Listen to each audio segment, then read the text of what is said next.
Hello दोस्तों, Arya technical classes के YouTube channel पर आपका स्वागत है। दोस्तों, आज हम इलेक्ट्रिशियन थ्योरी का एक नया चैप्टर स्टार्ट कर रहे हैं और ये एक बहुत ही इम्पोर्टेंट चैप्टर है क्योंकि सभी एग्जाम्स के अंदर इस चैप्टर के अंदर से क्वेश्चन 100% आता है। तो दोस्तों, आज अपन जो चैप्टर स्टार्ट कर रहे हैं वो है वैद्युतिक मापक यंत्र। कौन सा है? वैद्युतिक मापक यंत्र यानी कि इलेक्ट्रिकल मेजरिंग इंस्ट्रूमेंट। दोस्तों, अपन इस चैप्टर के अंदर वैद्युतिक मापक यंत्रों के सभी प्रकार के यंत्रों के बारे में कंप्लीट अध्ययन करेंगे। तो दोस्तों, स्टार्ट करते हैं आज का टॉपिक। सबसे पहले बात करते हैं अपन वैद्युतिक मापक यंत्र होते क्या है। सबसे पहले देखते हैं वैद्युतिक मापक यंत्र कहते किसे हैं। तो ऐसे उपकरण जिनकी सहायता से विभिन्न वैद्युतिक राशियों के मान को ज्ञात किया जाता है। क्या? ऐसे उपकरण जिनकी सहायता से विभिन्न वैद्युतिक राशियों का मान ज्ञात किया जाता है वो कहलाते हैं वैद्युतिक मापक यंत्र। तो ऐसे उपकरण जिनसे अपन विभिन्न प्रकार की वैद्युतिक राशियों के क्या ज्ञात कर सके, मान ज्ञात कर सके, वो क्या कहलाते हैं? वैद्युतिक मापक यंत्र कहलाते हैं। तो वैद्युतिक मापक यंत्र किसे कहेंगे? जिनकी सहायता से क्या? जिनकी सहायता से विभिन्न प्रकार की विभिन्न प्रकार की वैद्युतिक राशियों का किसका? वैद्युतिक राशियों को क्या ज्ञात किया जा सके? मान ज्ञात किया जाता है। मान ज्ञात किया जाता है वही क्या कहलाते हैं? आपके वैद्युतिक मापक यंत्र कहलाते हैं। क्या कहलाते हैं? वैद्युतिक मापक यंत्र। तो वैद्युतिक मापक यंत्रों से अपन क्या करते हैं? जो वैद्युतिक राशियां होती है उन राशियों को क्या ज्ञात करते हैं? अपन मान ज्ञात करते हैं। क्या? वैद्युतिक राशियों का मान ज्ञात करने के लिए जिन उपकरणों का अपन प्रयोग करेंगे वो उपकरण कौन से उपकरण कहलाएंगे? वैद्युतिक मापक उपकरण। अब वैद्युतिक राशियां समझने के लिए क्या क्या हो सकती है आपकी? जैसे विद्युत धारा। क्या? मान लो विद्युत धारा। तो विद्युत धारा क्या है? एक वैद्युतिक राशि है। इसके मान को मापने के लिए अपन किसका प्रयोग करेंगे? एमीटर का। किसका प्रयोग करेंगे? एमीटर। तो एमीटर क्या हो गया? आपका वैद्युतिक मापक यंत्र हो गया। विद्युत धारा क्या होगी? वैद्युतिक राशि। तो एमीटर से क्या कर रहे हैं? इस वैद्युतिक राशि का मान ज्ञात कर रहे हैं, इसलिए एमीटर क्या हो जाएगा? आपका वैद्युतिक मापक यंत्र। ऐसे कैसे? मान लो विभवांतर। क्या हो गया? विभवांतर। विभवांतर क्या है? एक वैद्युतिक राशि है। क्या है? वैद्युतिक राशि। और इस वैद्युतिक राशि का मान अपन किससे ज्ञात करते हैं भाई? वोल्ट मीटर से ज्ञात करते हैं। किससे ज्ञात करते हैं? वोल्ट मीटर से। तो वोल्ट मीटर क्या हो गया? आपका वैद्युतिक मापक यंत्र हो गया।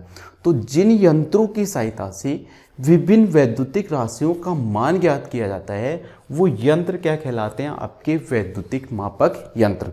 तो वैद्युतिक मापक यंत्र की परिभाषा आपके समझ में आ गई होगी कि वैद्युतिक मापक यंत्र क्या होते हैं और इनका किस काम के लिए उपयोग किया जाता है। तो वैद्युतिक मापक यंत्र क्या करते हैं? वैद्युतिक राशियों का मान बताते हैं अपन को। किनका मान बताते हैं? वैद्युतिक राशियों का। इसके बाद अपन आगे बात करते हैं ये जो वैद्युतिक मापक यंत्र होते हैं वो कितने प्रकार के होते हैं। क्या? वैद्युतिक मापक यंत्र कितने प्रकार के होते हैं? तो जो वैद्युतिक मापक यंत्र होते हैं वो 2 प्रकार के होते हैं। कितने प्रकार के होते हैं भाई? 2 प्रकार के होते हैं। कितने प्रकार के?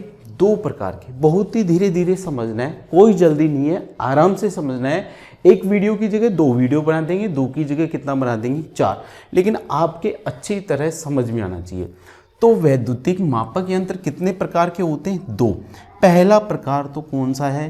प्राथमिक मापक यंत्र। पहला क्या बोलेंगे? प्राथमिक मापक यंत्र। क्या बोलेंगे? प्राथमिक। इंग्लिश भी लिखते चलते हैं इनकी साथ साथ। पहले को क्या बोलेंगे? Primary measuring instrument. क्या बोलेंगे?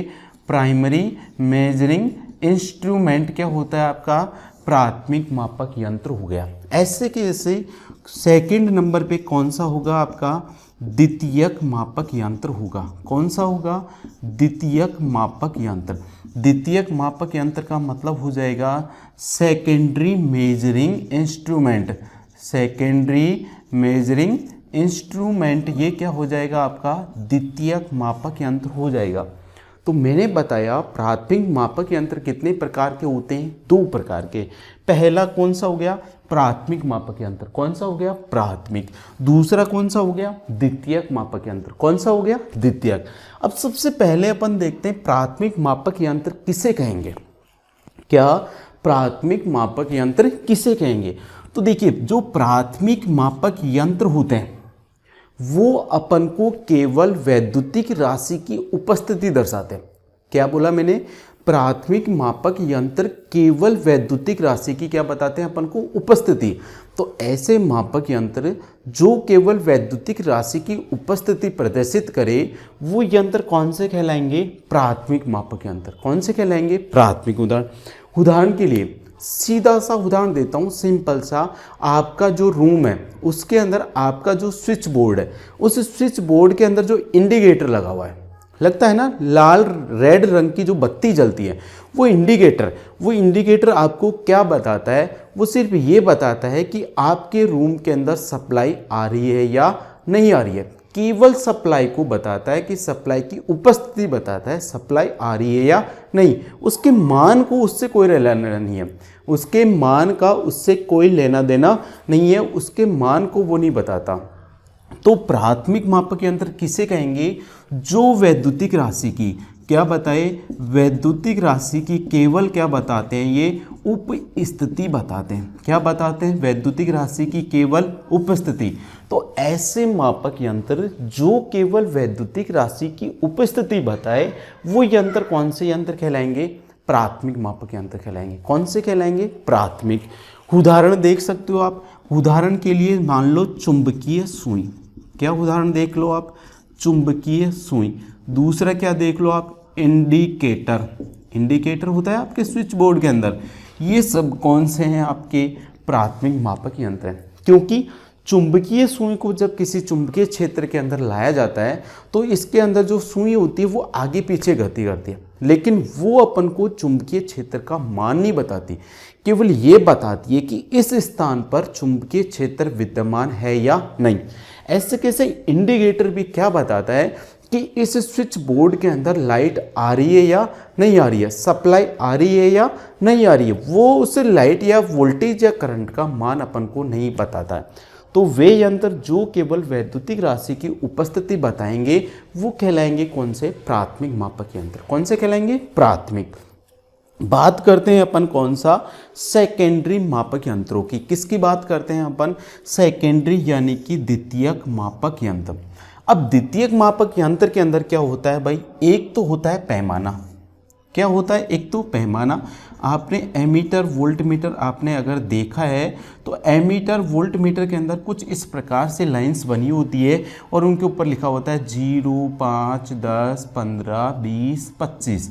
तो इस चीज़ को अपन क्या बोलते हैं भाई, पैमाना बोलते हैं। क्या बोलते हैं इसको, पैमाना।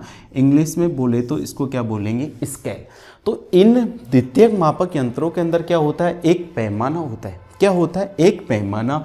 इस पैमाने पर क्या होता है, एक संकेतक होता है। क्या होता है, एक संकेतक।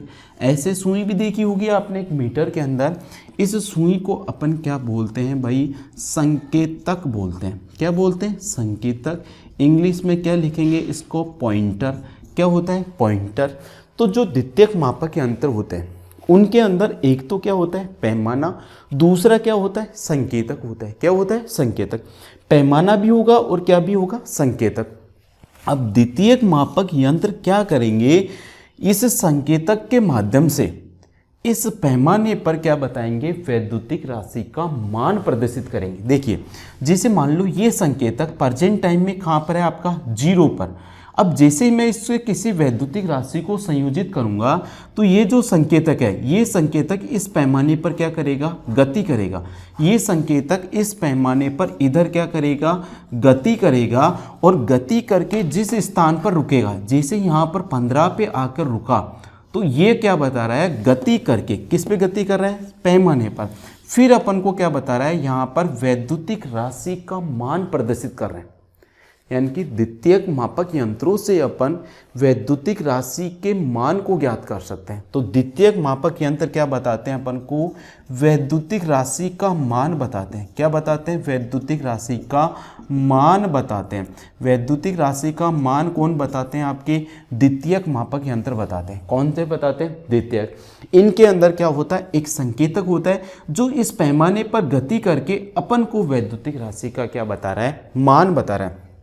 तो ऐसे वैद्युतिक मापक यंत्र जो किसी संकेतक के माध्यम से पूर्वांकित पैमाने पर गति करके अपन को वैद्युतिक राशि का क्या बताए? मान बताए, वो कहलाएंगे कौन से? द्वितीयक मापक।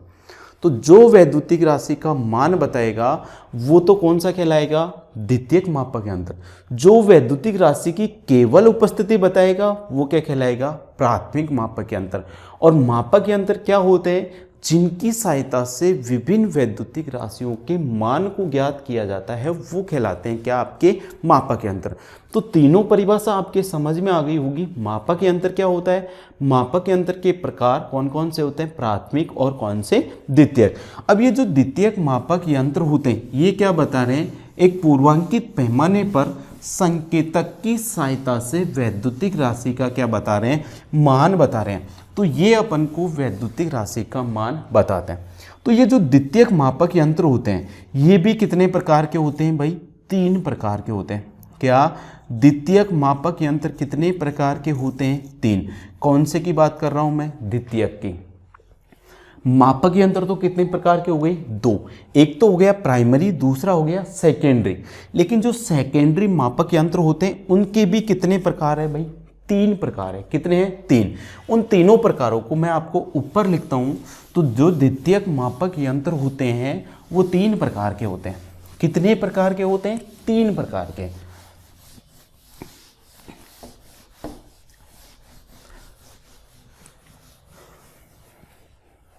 क्या देख रहे हैं अपन?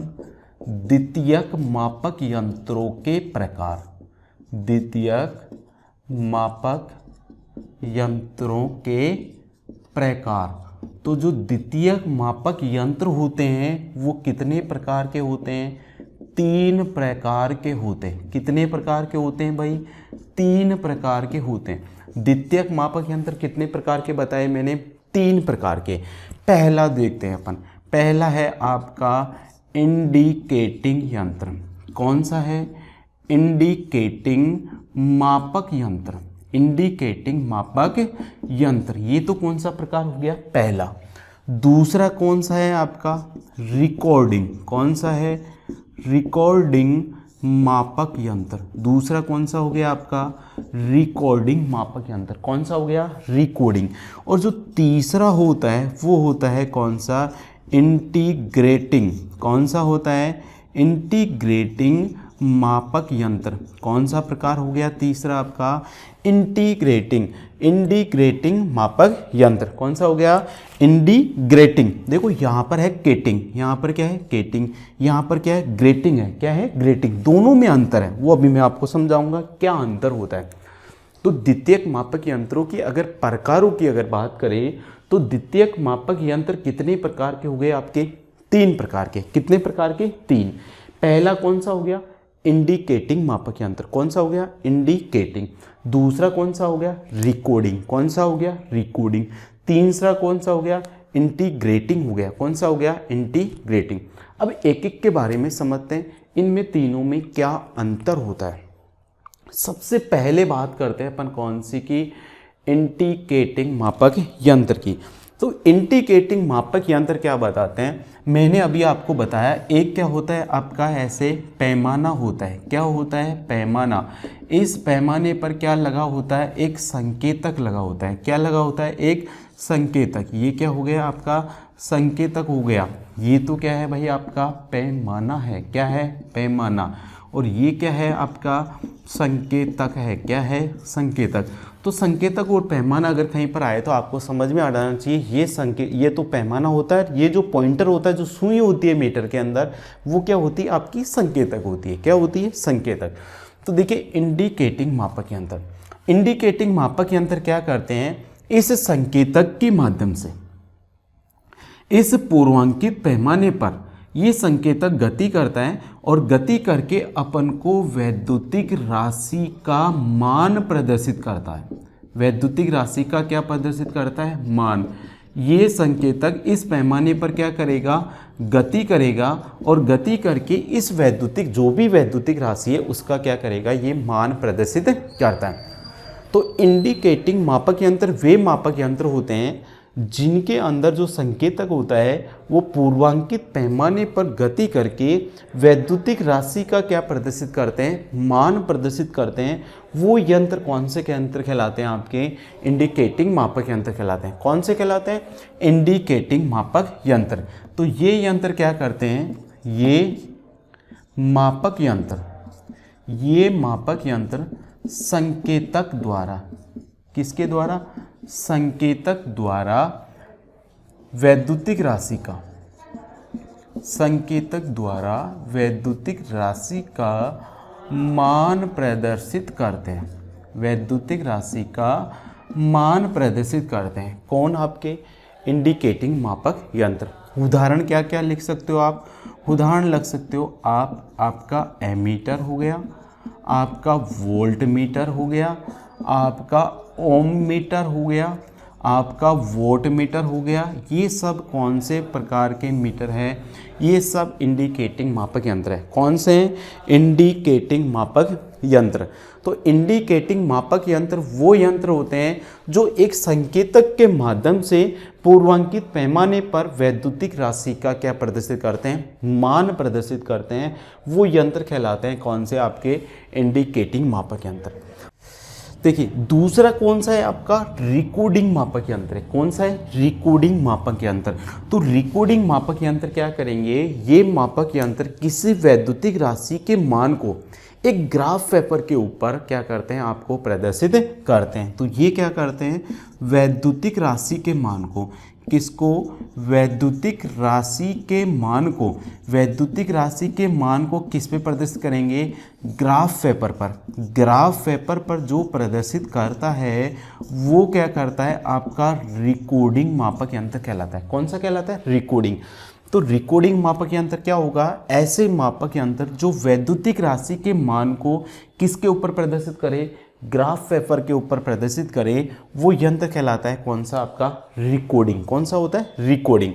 इसके अलावा अगला जो आपका मापक यंत्र है वो है कौन सा? इंटीग्रेटिंग मापक यंत्र। तो देखते हैं इंटीग्रेटिंग मापक यंत्र क्या होता है। तो ये जो मापक यंत्र होते हैं कौन से? इंटीग्रेटिंग मापक यंत्र। ये क्या करते हैं? एक निश्चित समयांतराल में क्या लेते हैं? एक निश्चित समयांतराल में जो वैद्युतिक राशि है, एक निश्चित समयांतराल में वैद्युतिक राशि के कुल मान को, कौन से मान को? कुल मान को जो प्रदर्शित करेगा वो कहलाएगा कौन सा? आपका इंटीग्रेटिंग मापक यंत्र। तो इंटीग्रेटिंग मापक यंत्र क्या करेंगे? एक निश्चित समयांतराल में फिक्स टाइम ले लिया, जैसे 1 घंटा हो गया, 2 घंटा हो गया, उस 1 घंटे में जो भी वैद्युतिक राशि है उसका कुल मान को एक साथ प्रदर्शित करता है, वो क्या कहलाता है? आपका इंटीग्रेटिंग मापक यंत्र कहलाता है। कौन सा कहलाता है? इंटीग्रेटिंग। जो निश्चित समयांतराल में वैद्युतिक राशि का कुल मान प्रदर्शित करे, इंटीग्रेटिंग कहलाएगा। जो वैद्युतिक राशि के मान को ग्राफ पेपर पर प्रदर्शित करे, रिकॉर्डिंग कहलाएगा। जो वैद्युतिक राशि के मान को संकेतक की सहायता से पैमाने पर प्रदर्शित करे, कौन सा कहलाएगा? इंडिकेटिंग। समझ में आ गया तीनों? इंडिकेटिंग तो क्या करेगा? संकेतक के माध्यम से वैद्युतिक राशि के मान को किस पे प्रदर्शित करेगा? पैमाने पर। संकेतक की सहायता से वैद्युतिक राशि के मान को किस पे प्रदर्शित करेगा? पैमाने पर। वो तो क्या कहलाएगा? इंडिकेटिंग। जो क्या करे? वैद्युतिक राशि के मान को ग्राफ पेपर के ऊपर प्रदर्शित करे, कौन सा कहलाएगा? रिकॉर्डिंग। तीसरा इंटीग्रेटिंग है, जो एक निश्चित समयांतराल में, किसके अंदर? निश्चित समयांतराल में वैद्युतिक राशि के कुल मान को प्रदर्शित करे, वो कहलाएगा कौन सा? इंटीग्रेटिंग। तो ये बताता है वैद्युतिक राशि का कुल मान। ये दोनों बताते हैं वैद्युतिक राशि के तात्क्षणिक मान। कौन से बताते हैं? वैद्युतिक राशि के तात्क्षणिक मान, कौन कौन से, इंडिकेटिंग और रिकॉर्डिंग जो मापक यंत्र होते हैं वो वैद्युतिक राशि के तात्क्षणिक मान को प्रदर्शित करते हैं, जबकि जो इंटीग्रेटिंग मापक यंत्र होते हैं वो वैद्युतिक राशि के कुल मान को प्रदर्शित करते हैं। अंतर समझ में आ गया? ये तो बताते हैं तात्क्षणिक मान और ये बताता है वैद्युतिक राशि का कुल मान। तो ये हो गया आपके जो द्वितीयक मापक यंत्र थे उनके प्रकार। द्वितीयक मापक यंत्र कितने प्रकार के हो गए आपके? 3 प्रकार के। अब अगला जो टॉपिक आता है अपना, अगला जो टॉपिक आता है वो है आपके जो इंडिकेटिंग मापक यंत्र है। इंडिकेटिंग मापक यंत्रों पर कार्यरत बल कौन सा है? इंडिकेटिंग मापक यंत्रों पर कार्यरत बल।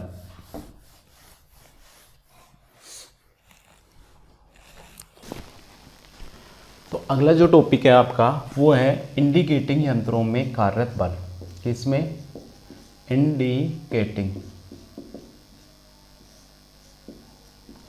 इंडिकेटिंग यंत्रों में कार्यरत बल, यानी कि जो सूचक या फिर इंडिकेटिंग अपन ने पढ़ा था प्रकार, उस यंत्र के अंदर कौन कौन से बल कार्य करते हैं, कौन कौन से बल कार्य करते हैं। तो जो आपका इंडिकेटिंग यंत्र होता है, इंडिकेटिंग यंत्र क्या करता है? देखिए इस प्रकार से होता है। एक होता है संकेतक, क्या होता है? पैमाना। क्या होता है? पैमाना। ये जो बना हुआ है ये सामने आपको दिखाई दे रहा है, ये क्या है? एक पैमाना है। क्या है? पैमाना। इसके अंदर क्या होता है? एक संकेतक होता है। क्या होता है? एक संकेतक। और संकेतक ये क्या हो गया आपका? ये तो हो गया संकेतक। क्या हो गया भाई? संकेतक। और ये क्या हो गया आपका? पैमाना। तो इंडिकेटिंग मापक यंत्र क्या करते हैं? किसी भी पैमाने पर एक संकेतक की सहायता से वैद्युतिक राशि के मान को क्या करते हैं? प्रदर्शित करते हैं। यह भी अपन ने पढ़ा था। वो यंत्र ही कौन से यंत्र कहलाते हैं? इंडिकेटिंग यंत्र। अब ये जो यंत्र दिखाई दे रहा है वो कौन सा प्रकार का आपका? इंडिकेटिंग है, क्योंकि ये क्या करेगा, यदि किसी भी वैद्युतिक राशि को अपन इस मीटर से, इस मापक यंत्र से मापेंगे तो इस संकेतक की मदद से इस पैमाने पर उस वैद्युतिक राशि का मान अपन को क्या करेगा? प्रदर्शित करेगा। अब बात कर रहे हैं ये जो इंडिकेटिंग मापक यंत्र है उसमें कौन कौन से बल कार्य करते हैं। तो जो सबसे पहला बल काम करता है वो करता है विक्षेपक टॉर्क। कौन सा लगता है इसके अंदर? विक्षेपक टॉर्क लगता है। कौन सा लगता है? विक्षेपक। दूसरा कौन सा करता है इसके अंदर? नियंत्रक टॉर्क करता है। कौन करता है काम? नियंत्रक टॉर्क। और तीसरा कौन सा बल लगता है भाई इसके अंदर? अवमंदन टॉर्क लगता है। कौन सा? अवमंदक। कौन सा? अवमंदक टॉर्क। तो अगर क्वेश्चंस पूछा जाए जो इंडिकेटिंग मापक यंत्र होते हैं उसके अंदर कितने प्रकार के बल कार्य करते हैं, तो इंडिकेटिंग मापक यंत्रों में कितने प्रकार के बल कार्य करते हैं? 3 प्रकार के। कितने प्रकार के? 3। पहला कौन सा? विक्षेपक टॉर्क। कौन सा? विक्षेपक। दूसरा कौन सा? नियंत्रक। कौन सा? नियंत्रक। और तीसरा कौन सा? अवमंदक। कौन सा? अवमंदक। अब इनके बारे में देखते हैं कि विक्षेपक टॉर्क इस मापक यंत्र के अंदर क्या काम करता है, नियंत्रक टॉर्क है वो इस मापक यंत्र के अंदर उसका क्या काम होगा, और जो अवमंदक टॉर्क है उसका इस मापक यंत्र के अंदर क्या कार्य होगा। तो सबसे पहले बात करते हैं किसकी? अपन विक्षेपक टॉर्क की। किसकी बात करते हैं? विक्षेपक टॉर्क। तो विक्षेपक टॉर्क क्या करता है? ये जो आपका संकेतक है इस संकेतक पर क्या लगता है? इस संकेतक को इस पैमाने पर गति कराने का काम करता है। क्या? विक्षेपक टॉर्क इस संकेतक पर बल लगाएगा, बल लगाने से ये संकेतक इस पैमाने पर क्या करेगा? इधर गति करेगा। पैमाने पर क्या करेगा? गति। कौन करेगा? संकेतक। कौन करवाएगा? विक्षेपक टॉर्क। कौन करवाएगा? विक्षेपक टॉर्क। तो विक्षेपक टॉर्क क्या करता है? इस संकेतक को इस पैमाने पर क्या करता है? गति कराने का काम करता है। तो संकेतक को पैमाने पर गति कराने वाला जो बल होगा वो बल क्या कहलाएगा? आपका विक्षेपक टॉर्क। तो विक्षेपक टॉर्क क्या करता है? संकेतक को, किसको? संकेतक को पैमाने पर, किस पर करता है? पैमाने पर क्या करवाता है? गति करवाता है। संकेतक को पैमाने पर गति करवाने वाला बल कौन सा होगा? आपका विक्षेपक टॉर्क। समझ में आ गया? विक्षेपक क्या करेगा? इस संकेतक को इस पैमाने पर क्या करवाएगा? गति। मतलब इस संकेतक को, ये 0 वाली पोजीशन है, इसको इस लास्ट वाली पोजीशन तक लाने के लिए जो काम बल लगेगा वो कौन सा होगा? विक्षेपक। कौन सा होगा? विक्षेपक। दूसरा कौन सा है भाई? नियंत्रक टॉर्क। कौन सा है? नियंत्रक। नियंत्रक टॉर्क क्या करता है? विक्षेपक टॉर्क ने तो इस संकेतक को क्या करवा दिया? गति। तो विक्षेपक टॉर्क जैसे लगेगा तो संकेतक इस पैमाने पर क्या करेगा? गति। अब ये जो संकेतक इस पैमाने पर गति कर रहा है, संकेतक क्या कर रहा है? इस पैमाने पर क्या कर रहा है? गति। तो उस गति को नियंत्रित करने के लिए, क्या इसकी गति को नियंत्रित करने के लिए, भाई अगर मान लो गति तेजी से किया, संकेतक पर विक्षेपक टॉर्क लगा जिससे ये तेजी से गति करके इधर गया, तो इधर यहाँ पर अगर लास्ट वाली भुजा पर ये जोर से टकराएगा तो संकेतक क्या हो सकता है? आपका टूट सकता है। क्या हो सकता है? टूट सकता है। तो संकेतक की गति को नियंत्रित करने के लिए, क्या गति को नियंत्रित करने के लिए, किसकी गति को नियंत्रित करने के लिए? संकेतक की। संकेतक की गति को नियंत्रित करने के लिए इसके ऊपर जो बल लगेगा वो कौन सा बल होगा? आपका नियंत्रक टॉर्क। तो जो नियंत्रक टॉर्क होता है वो विक्षेपक टॉर्क के विपरीत दिशा में लगता है। ये कौन सा हो जाएगा भाई? नियंत्रक टॉर्क हो गया। ये किधर लगेगा? इधर लगेगा। विक्षेपक टॉर्क किधर लग रहा था? इधर। तो विक्षेपक टॉर्क तो संकेतक को किधर ले जाएगा? लास्ट वाली पोजीशन पे। नियंत्रक टॉर्क क्या करेगा? संकेतक को लास्ट वाली पोजीशन से वापस शून्य स्थिति में लाने का काम करेगा, यानी कि इस संकेतक की गति को क्या करेगा? नियंत्रित करता है। तो नियंत्रक टॉर्क आपका 2 काम करता है। पहला काम तो क्या करता है? विक्षेपक टॉर्क के कारण संकेतक ने जो गति की थी उस गति को क्या करता है? कम करता है, नियंत्रित करता है। दूसरा क्या काम करता है? जब आपने इस मापक यंत्र से कोई भी वैद्युतिक राशि का मान को माप लिया तो प्रेक्षण लेने के पश्चात, मान को मापने के पश्चात जो भी संकेतक लास्ट स्थिति में था उसको वापस पहली वाली स्थिति में लाने का काम भी कौन करता है? आपका नियंत्रक टॉर्क करता है। कौन करता है? नियंत्रक टॉर्क। तो नियंत्रक टॉर्क के कितने कार्य हो गए भाई? 2। पहला तो क्या करता है? ये संकेतक की गति को नियंत्रित करता है। क्या? संकेतक की गति को क्या करता है? ये नियंत्रित। संकेतक की गति को नियंत्रित कौन करता है? नियंत्रक टॉर्क। दूसरा क्या काम करता है? जो संकेतक है, क्या संकेतक को लास्ट स्थिति से, कौन सी? लास्ट वाली स्थिति से पूर्व स्थिति में, क्या पूर्व स्थिति में लाने का कार्य करता है। पूर्व स्थिति में लाने का कार्य, ये कार्य भी कौन करता है? आपका नियंत्रक टॉर्क करता है। कौन करता है? नियंत्रक। तो संकेतक टॉर्क, विक्षेपक टॉर्क तो संकेतक को इधर गति कराएगा, नियंत्रक टॉर्क संकेतक को इधर गति कराएगा। अब तीसरा कौन सा है? आपका अवमंदक टॉर्क है। कौन सा है? अवमंदक। अब देखिए, इनको मैं मिटा दूं यहाँ से, इनको समझने में आसान रहेगा। देखिए, विक्षेपक टॉर्क लग रहा है इधर, तो विक्षेपक टॉर्क तो संकेतक को किस तरफ ले जाएगा? इधर। अब नियंत्रक टॉर्क लग रहा है इसमें इधर, नियंत्रक टॉर्क कितना लग रहा है भाई? इधर। तो नियंत्रक टॉर्क संकेतक को वापस इस स्थिति में लाएगा। एक तो इधर ले जा रहा है, एक इधर ले जा रहा है। अब जहाँ पर भी वैद्युतिक राशि का मेरे को मान में, मान लो यहाँ पर आ गया, तो विक्षेपक टॉर्क तो इस पे इधर लगेगा, नियंत्रक टॉर्क इस पे इधर लगेगा। विक्षेपक टॉर्क तो क्या करेगा? इस संकेतक को इधर ले जाएगा। फिर नियंत्रक टॉर्क काम करेगा तो संकेतक वापस इधर आ जाएगा।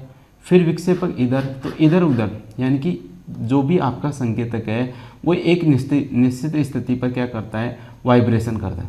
विक्षेपक टॉर्क के कारण तो इधर जाएगा, नियंत्रक के कारण वापस इधर, फिर विक्षेपक के इधर, फिर नियंत्रक के इधर।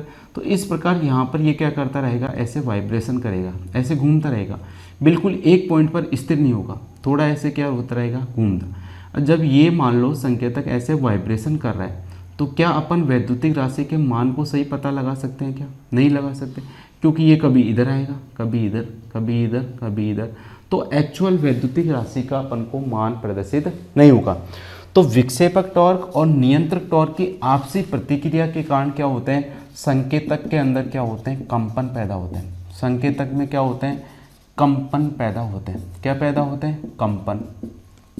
अब संकेतक के अंदर जो कंपन पैदा हो रहे हैं उन कंपनों को समाप्त करने के लिए, क्या कंपनों को समाप्त करने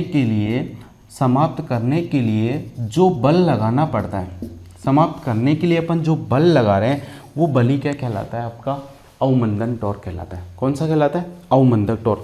तो अवमंदक टॉर्क की आवश्यकता क्यों हुई, क्योंकि संकेतक टॉर्क और नियंत्रक टॉर्क की आपसी प्रतिक्रिया के कारण संकेतक के अंदर क्या होते हैं, वाइब्रेशन पैदा हो जाते हैं, मतलब इसके अंदर कंपन पैदा हो जाते हैं। इन कंपनों को समाप्त करने के लिए अपन को किसकी आवश्यकता हुई, अवमंदन टॉर्क की। कौन सी क्या हुई, अवमंदन टॉर्क की। तो जो सूचक या इंडिकेटिंग मापक यंत्र होते हैं उसके अंदर मुख्य रूप से कितने बल काम करते हैं, 3 प्रकार के। एक तो होता है विक्षेपक, दूसरा होता है नियंत्रक, तीसरा होता है कौन सा, अवमंदक। विक्षेपक के अंदर तो क्या होता है, संकेतक को पैमाने पर क्या करवाता है, गति करवाता है। नियंत्रक क्या करता है, नियंत्रक संकेतक की गति को क्या करता है, नियंत्रित करता है। दूसरा क्या करता है, संकेतक को लास्ट वाली स्थिति से पूर्व स्थिति में लाने का कार्य भी कौन करता है, आपका नियंत्रक टॉर्क। तीसरा कौन सा है आपका, अवमंदक टॉर्क है। कौन सा है, अवमंदक। अवमंदक टॉर्क क्या करता है, इस संकेतक के अंदर विक्षेपक टॉर्क और नियंत्रक टॉर्क की आपसी प्रतिक्रिया के कारण संकेतक के अंदर क्या हो जाते हैं, वाइब्रेशन यानी कि कंपन पैदा हो जाते हैं। इन कंपनों को समाप्त करने के लिए अपन को जो बल लगाना पड़ रहा है वो बल कौन सा कहलाता है, आपका अवमंदक टॉर्क है। कौन सा है, अवमंदक टॉर्क। तो ये तो हो गया आपका कौन सा, इंडिकेटिंग मापक यंत्रों में कार्य करने वाले बल। तो इंडिकेटिंग मापक यंत्रों में कितने बल काम करते हैं आपके, 3। कितने करते हैं, 3। एक करता है विक्षेपक, दूसरा होता है नियंत्रक और तीसरा कौन सा होता है, अवमंदक। कौन सा होता है, अवमंदक। अब देखिए जो नियंत्रक टॉर्क है इसको पैदा करने की कितनी विधियां हैं, 2 विधि। कितनी विधि है, 2। एक तो है स्प्रिंग नियंत्रण विधि। कौन सी है आपकी, स्प्रिंग नियंत्रण विधि। कौन सी विधि है, एक तो स्प्रिंग नियंत्रण विधि और दूसरी कौन सी है भाई, गुरुत्वीय नियंत्रण विधि। कौन सी है, गुरुत्वीय नियंत्रण विधि। कौन सा टॉर्क पैदा करने की विधियां हैं ये, नियंत्रक टॉर्क। नियंत्रण टॉर्क को पैदा करने की कितनी विधि है, 2। एक तो है स्प्रिंग नियंत्रण विधि और दूसरी कौन सी है, गुरुत्वीय नियंत्रण विधि। अब जो स्प्रिंग नियंत्रण विधि है इसके अंदर किसका प्रयोग किया जाता है, स्प्रिंग। किसका प्रयोग करते हैं, स्प्रिंग। स्प्रिंग बोले तो बाल कमानी। स्प्रिंग को क्या बोलते हैं अपन, बाल कमानी। कितने बाल कमानी प्रयोग करते हैं इसमें, 2। तो स्प्रिंग नियंत्रण प्रणाली के अंदर क्या होता है, जो भी आपका धुरा होता है जिस पर संकेतक क्या होता है आपका घूमता है, उस धुरे के साथ कितने स्प्रिंग लगा देते हैं, 2 स्प्रिंग लगाते हैं। कितने स्प्रिंग लगा देते हैं, 2 या फिर 2 बाल कमानियों का इसके अंदर क्या करते हैं, उपयोग करते हैं। अब जब भी संकेतक घूमता है कितनी स्प्रिंग लगा दी इसके ऊपर, 2। जब ये संकेतक गति करेगा, इधर से इधर गति करेगा तो एक बाल कमानी तो खुलेगी और दूसरी बाल कमानी क्या होगी, बंद होगी। जब ये संकेतक 0 वाली स्थिति से इस पैमाने पर क्या करेगा, गति करेगा, तो इसके ऊपर जो अपन ने 2 स्प्रिंग लगाई थी उन स्प्रिंग में से एक स्प्रिंग तो क्या होती है, खुलती है। एक स्प्रिंग तो क्या होती है आपकी, खुलती है और दूसरी स्प्रिंग क्या होती है आपकी, बंद होती है। जिसके कारण क्या होता है, इन दोनों स्प्रिंगों पर क्या लगता है, बल, और इन दोनों स्प्रिंगों की आपसी प्रतिक्रिया के कारण ये क्या करता है, संकेतक की गति को क्या कर देता है, नियंत्रित कर देता है। तो स्प्रिंग नियंत्रण प्रणाली के अंदर आपको सिर्फ ये याद रखना है, इसके अंदर कितने स्प्रिंग्स का प्रयोग करते हैं, 2। ये जो स्प्रिंग होनी चाहिए ये ऐसे पदार्थ की होनी चाहिए जो क्या होना चाहिए आपका, अचुंबकीय हो। कौन सा पदार्थ हो, अचुंबकीय पदार्थ होना चाहिए। दूसरा, इस पदार्थ का विशिष्ट प्रतिरोध, क्या, इस पदार्थ का विशिष्ट प्रतिरोध क्या होना चाहिए, कम होना चाहिए। क्या होना चाहिए, कम। इस पदार्थ का तो ताप गुणांक है, क्या है, इस पदार्थ का ताप गुणांक क्या होना चाहिए, ज़्यादा या फिर क्या होना चाहिए, उच्च होना चाहिए। क्या होना चाहिए, उच्च। स्प्रिंग कौन सी धातु की बनाएंगे, ऐसी धातु जो क्या हो आपकी अचुंबकीय पदार्थ हो। कौन सा हो, अचुंबकीय, मतलब जिसके अंदर धारा प्रवाहित करने पर वो चुंबक ना बने। दूसरा, उसका विशिष्ट प्रतिरोध क्या होना चाहिए, कम। तीसरा क्या है, उसका ताप गुणांक क्या होना चाहिए आपका, ज़्यादा होना चाहिए। तो जो स्प्रिंग या बाल कमाने बनाने के लिए जिस धातु का प्रयोग किया जाता है वो धातु है कौन सी, फॉस्फोरस ब्रोंज धातु। कौन सी है आपकी, फॉस्फोरस ब्रोंज धातु का क्या किया जाता है, इन बाल कमानियों के निर्माण में इसका क्या किया जाता है, उपयोग किया जाता है। तो ये विधि तो कौन सी विधि होगी आपकी, स्प्रिंग नियंत्रण विधि। गुरुत्वीय नियंत्रण विधि के अंदर देखो, गुरुत्वीय नियंत्रण विधि के अंदर क्या होता है, जो भी संकेतक होता है, क्या होता है, संकेतक, उस संकेतक के साथ कुछ भार या फिर वजन क्या कर दिया जाता है, लटका दिया जाता है। क्या कर दिया जाता है, भार या वजन को उस संकेतक के साथ क्या कर दिया जाता है, लटका दिया जाता है। अब जब भी ये संकेतक क्या करेगा, गति करेगा, क्या करेगा, गति, तो उस वजन पर क्या करेगा, गुरुत्वीय बल कार्य करेगा। कौन सा बल कार्य करेगा, गुरुत्वीय बल कार्य करेगा। और जब वजन पर गुरुत्वीय बल कार्य करेगा तो उस गुरुत्वीय बल के कारण उस संकेतक की गति क्या हो जाएगी, कम हो जाएगी। क्या हो जाएगी, कम। तो ये विधि कौन सी विधि होगी आपकी, गुरुत्वीय नियंत्रण विधि। सबसे ज़्यादा जो उपयोग में आने वाली विधि है वो कौन सी है आपकी, स्प्रिंग नियंत्रण विधि। कौन सी, स्प्रिंग। क्योंकि गुरुत्वीय नियंत्रण विधि के अंदर जिस भी मापक यंत्र के अंदर गुरुत्वीय नियंत्रण विधि काम में लेंगे उसको बिल्कुल ऊर्ध्वाधर रखना पड़ेगा। बिल्कुल क्या रखना पड़ेगा, ऊर्ध्वाधर। बिल्कुल सीधा रखेंगे तो ही ये विधि काम करेगी। अगर वो आड़ा तिरछा कर दिया तो ये विधि उस समय काम नहीं करती है। तो सबसे ज़्यादा जो नियंत्रक टॉर्क पैदा करने वाली विधि है वो कौन सी है आपकी, स्प्रिंग नियंत्रण विधि। कौन सी, स्प्रिंग। तो नियंत्रक टॉर्क पैदा करने की कितनी विधि, दो। एक तो कौन सी, स्प्रिंग, दूसरी कौन सी, गुरुत्वीय। इसी प्रकार जो अवमंदन टॉर्क है उस अवमंदन टॉर्क को पैदा करने की भी कितनी विधियाँ हैं आपकी, तीन विधियाँ। कितनी विधियाँ हैं, तीन। पहली जो विधि है वो कौन सी है आपकी, अवमंदन टॉर्क पैदा करने की कितनी विधि पढ़ेंगे अपन, तीन। कितनी पढ़ेंगे, तीन। पहली जो विधि है वो है वायु घर्षण अवमंदन प्रणाली। कौन सी है, वायु घर्षण। कौन सी है, वायु घर्षण अवमंदक प्रणाली। पहली विधि कौन सी है, वायु घर्षण। दूसरी कौन सी है, एडी करंट। कौन सी है, एडी करंट। हिंदी में बोलते हैं इसको भंवर धारा। क्या बोलते हैं, भंवर धारा अवमंदक प्रणाली। दूसरी विधि कौन सी होगी भाई, एडी करंट अवमंदक प्रणाली। और तीसरी कौन सी होगी भाई, द्रव घर्षण। कौन सी होगी, द्रव घर्षण अवमंदक प्रणाली। द्रव घर्षण अवमंदक प्रणाली। तो देखिए विक्षेपक टॉर्क तो क्या कर रहा था, संकेतक को पैमाने पर गति करवाता है। नियंत्रक टॉर्क क्या करता है, संकेतक की गति को नियंत्रित करता है। नियंत्रक टॉर्क की दो विधियाँ पढ़ी, एक तो स्प्रिंग नियंत्रण विधि और दूसरी पढ़ी कौन सी अपन ने, गुरुत्वीय नियंत्रण। कौन सी पढ़ी, गुरुत्वीय नियंत्रण। ये कौन सी विधि है आपकी, दूसरी। ऐसे कैसे, अवमंदन टॉर्क की भी कितनी विधियाँ हैं, तीन विधियाँ हैं। कौन कौन सी, एक तो है वायु घर्षण अवमंदन प्रणाली, दूसरी एडी करंट अवमंदन प्रणाली और तीसरी है कौन सी, द्रव घर्षण। कौन सी, द्रव। तो सबसे पहले वायु घर्षण अवमंदन प्रणाली देखते हैं। देखिए वायु घर्षण अवमंदन प्रणाली के अंदर क्या होता है, ये जो भी संकेतक है, क्या है आपका, संकेतक। जैसे मान लो ये क्या है आपका, संकेतक है। तो इस संकेतक के साथ क्या करते हैं अपन, एक स्पेंडल जोड़ते हैं और इस स्पेंडल के साथ क्या करते हैं, एल्युमिनियम धातु के ऐसे चार पत्तियों को क्या कर देते हैं, जोड़ देते हैं। ये संकेतक हो गया, ये पैमाना हो गया आपका, ठीक है। ये तो क्या हो गया आपका, पैमाना। और इस संकेतक के साथ एल्युमिनियम की चार पत्तियों को अपन ऐसे जोड़ देते हैं। अब इन्हें पत्तियों को क्या करते हैं, एक वायु वाले कक्ष के अंदर क्या कर दिया जाता है, स्थापित कर दिया जाता है। इस कक्ष के अंदर क्या भरी हुई है भाई, यहाँ पर हवा। क्या भरी हुई है यहाँ पर, हवा। ये क्या है आपके, एल्युमिनियम की पत्ती है। क्या है, एल्युमिनियम की पत्ती। देखिए जब ये संकेतक इस पैमाने पर गति करेगा, संकेतक क्या होगा, इस पैमाने पर जैसे गति करेगा तो ये जो एल्युमिनियम की पत्तियाँ हैं, ये एल्युमिनियम की पत्तियाँ इस वायु कक्ष के अंदर क्या करेगी, घूमेगी। जब एल्युमिनियम की पत्तियाँ वायु कक्ष के अंदर घूमेगी तो वायु, इसके अंदर क्या भरी हुई, हवा। हवा और इन एल्युमिनियम की पत्तियों के बीच में क्या होगा, घर्षण होगा। क्या होगा, घर्षण। और जब इन दोनों के बीच में घर्षण होगा तो संकेतक के अंदर जो वाइब्रेशंस पैदा हो रहे थे, जो कंपन पैदा हो रहे थे, वो कंपन क्या हो जाएंगे, समाप्त हो जाएंगे। तो ये विधि तो कौन सी विधि हो गई भाई, वायु घर्षण अवमंदन प्रणाली। कौन सी होगी, वायु।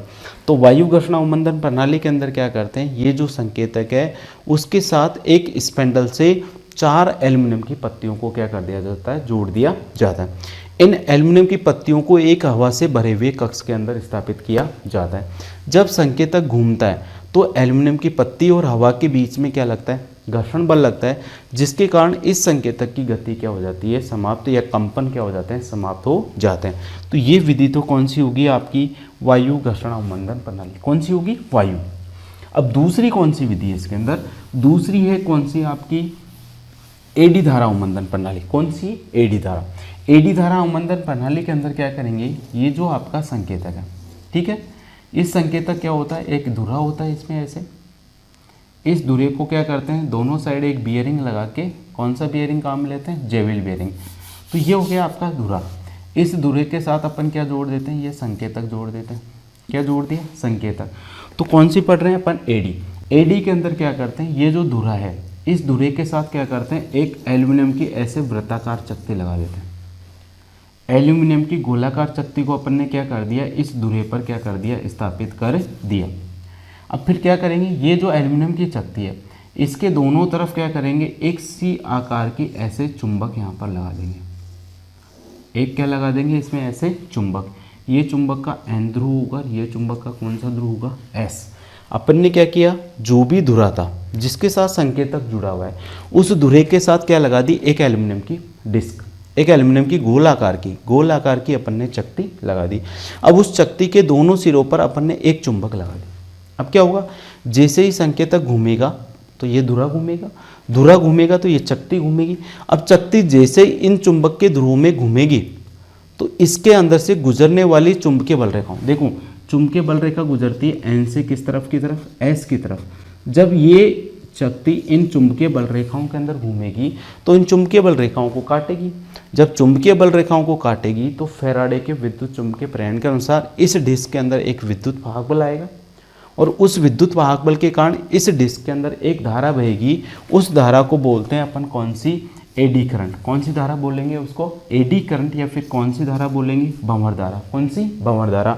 अब ये जो भंवर धारा क्या करेगी, ये जो चक्ति घूम रही थी इसका क्या करेगी, विरोध करेगी। किसके अनुसार, लेंज के नियम के अनुसार।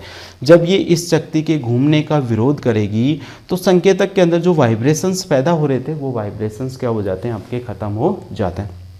तो ये विधि कौन सी होगी आपकी, एडी धारा अवमंदन प्रणाली, यानी कि भंवर धारा अवमंदन प्रणाली। ये विधि सबसे ज़्यादा उपयोग की जाती है जहाँ पर भी डीसी, जो भी डीसी वैद्युतिक राशि का मापन करना होगा वहाँ पर इस विधि का प्रयोग ज़्यादातर अपन करते हैं। तो ये विधि कौन सी होगी आपकी, एडी करंट अवमंदन प्रणाली। ऐसे किसी तीसरी जो विधि है वो कौन सी है आपकी, द्रव घर्षण है। कौन सी, द्रव।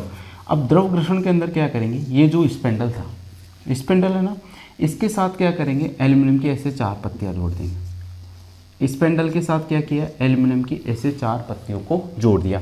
फिर इस धुरे को और इन पत्तियों को एक ऐसे द्रव से भरे हुए कक्ष के अंदर क्या कर देंगे, इनको स्थापित कर देंगे। एक बर्तन लेंगे, उसके अंदर क्या भर देंगे, ऐसे पानी भर के इन पत्तियों को उस पानी के अंदर क्या कर देंगे, स्थापित कर देंगे। अब जैसे संकेतक क्या करेगा, आपका गति करेगा, इधर गति करेगा तो ये धुरा घूमेगा आपका। जब धुरा घूमेगा तो इससे जुड़ी हुई ये जो तांबे की पत्तियाँ होती थी वो पत्तियाँ भी क्या होगी आपकी, घूमेगी। जब पत्तियाँ इस द्रव के अंदर घूमेगी तो पत्तियों और द्रव के बीच में क्या लगेगा, घर्षण बल लगेगा। और उस घर्षण के कारण इस संकेतक की गति क्या हो जाएगी आपकी, कम हो जाएगी, या संकेतक के अंदर जो भी कंपन्स पैदा हो रहे थे वो कंपन क्या हो जाएंगे, समाप्त हो जाएंगे। तो ये विधि कौन सी होगी आपकी, द्रव घर्षण अवमंदन प्रणाली होगी। कौन सी होगी, द्रव। तो जो इंडिकेटिंग मापक यंत्र है उसके अंदर कितने बल काम करते हैं, 3। एक लगता है विक्षेपक, दूसरा होता है नियंत्रक, और तीसरा कौन सा है, अवमंदक। विक्षेपक तो क्या करेगा, संकेतक को पैमाने पर गति करवाएगा। नियंत्रक उस संकेतक की गति को कंट्रोल करता है, कम करता है। कितनी विधि है, 2। एक है तो स्प्रिंग नियंत्रण विधि, दूसरी कौन सी है, गुरुत्वीय नियंत्रण विधि। स्प्रिंग नियंत्रण विधि के अंदर जो स्प्रिंग या बाल कमानी प्रयोग की जाती है, कौन सी धातु की बनाई जाती है, फॉस्फोरस ब्रोंज की। इस धातु के अंदर क्या क्या गुण होना चाहिए, अचुंबकीय पदार्थ होनी चाहिए। इसका विशिष्ट प्रतिरोध क्या होना चाहिए, कम। इनका जो ताप गुणांक है वो क्या होना चाहिए, उच्च होना चाहिए। क्या होना चाहिए, उच्च। जो अवमंदक टॉर्क है, अवमंदक टॉर्क पैदा करने की कितनी विधि है, 3। एक तो वायु घर्षण अवमंदक प्रणाली, दूसरी है एडी करंट अवमंदन प्रणाली, तीसरी है कौन सी, द्रव घर्षण अवमंदन प्रणाली। वायु घर्षण के अंदर क्या करते हैं, जो भी संकेतक है उसके साथ क्या करते हैं, एक स्पेंडल लगाकर उसके अंतिम शरीर पर एल्यूमिनियम की 4 पत्तियों को जोड़ देते हैं। उन 4 पत्तियों को एक हवा वाले कक्ष के अंदर क्या कर देते हैं, स्थापित कर देते हैं। जब संकेतक घूमेगा तो ये जो चारों एल्यूमिनियम की पत्ती है वो हवा के अंदर क्या करती है, घूमती है, जिससे वो हवा के साथ क्या होता है, घर्षण होता है। और घर्षण के कारण वो उसकी गति के अंदर जो भी कंपन्स पैदा हो रहे थे वो कंपन क्या हो जाते हैं, समाप्त हो जाते हैं। दूसरी पढ़ी अपन ने एडी करंट अवमंदन प्रणाली। उसके अंदर क्या किया, संकेतक के साथ एक एल्यूमिनियम धातु की वृत्ताकार चक्ति लगा दी। उस चकती के एक सिरे पर अपन ने सी आकार की एक चुंबक लगा दी। जब ये चकती इस चुंबक के ध्रुव के बीच में घूमती है तो चकती के अंदर क्या पैदा हो जाती है, भंवर धारा। इस भंवर धारा के कारण जो भी संकेतक के अंदर वाइब्रेशंस पैदा हो रहे थे वो क्या हो जाते हैं, खत्म हो जाते हैं। तीसरी कौन सी थी आपकी, द्रव घर्षण अवमंदन प्रणाली।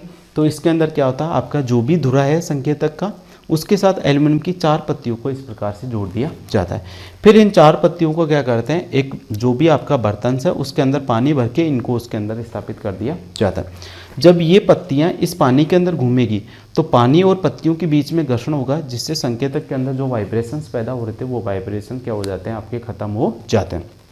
तो ये था आपके जो इंडिकेटिंग मापक यंत्र थे उसमें कार्य करने वाले बलों के प्रकार। तो दोस्तों आज की वीडियो में मैंने आपको पढ़ाया वैद्युतिक मापक यंत्र क्या होते हैं, फिर अपन ने पढ़ा वैद्युतिक मापक यंत्रों के प्रकार, फिर अपन ने पढ़ा जो आपके द्वितीयक मापक यंत्र होते हैं उनके अंदर कौन कौन से बल कार्य करते हैं।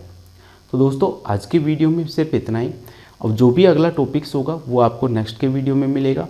तो दोस्तों मिलते हैं आपसे नेक्स्ट वीडियो में।